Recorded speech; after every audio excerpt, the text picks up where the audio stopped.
Daesh being un-Islamic isn't, and I'm quoting here from an article in The Atlantic by a friend, which you're almost certainly familiar with. The reality is that the Islamic State is Islamic, very Islamic. Yes, it has attracted psychopaths and adventure seekers drawn largely from the disaffected populations of the Middle East and Europe, but the religion preached by its most ardent followers derives from coherent and even learned interpretations of Islam. And the article obviously goes on to advise us to base our strategy on countering Daesh with that understanding at its heart, and I invite you to comment on it. Every religion has perverts and psychopaths who try to hijack it.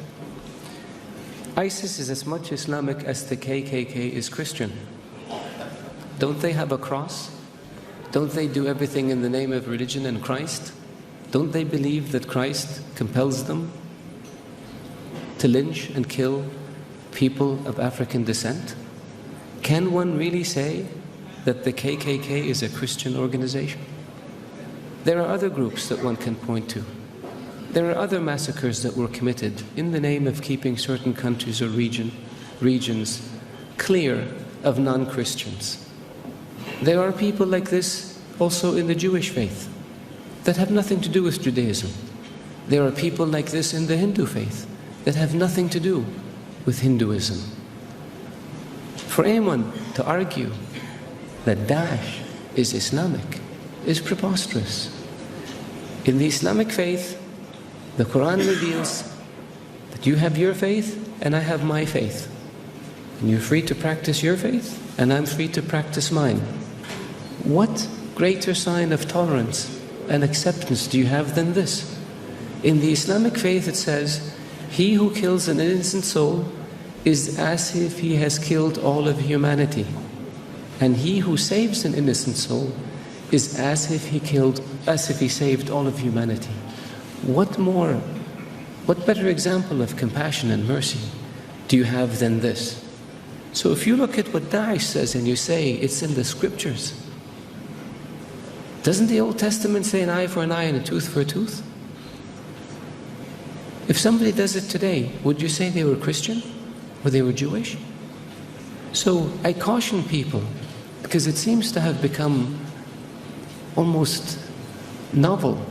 Not novel, it's become the flavor of the day to try to read things into Daesh or into Islam that are not there.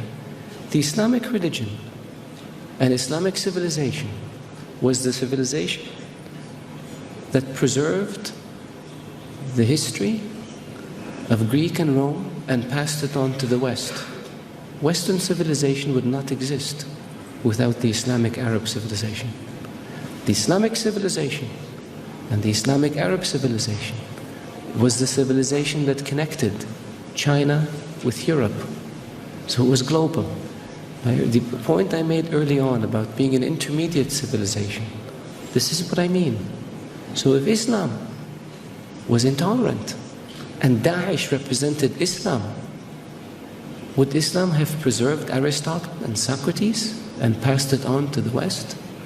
Would Islam have connected Eastern civilization with Western civilization? Of course not.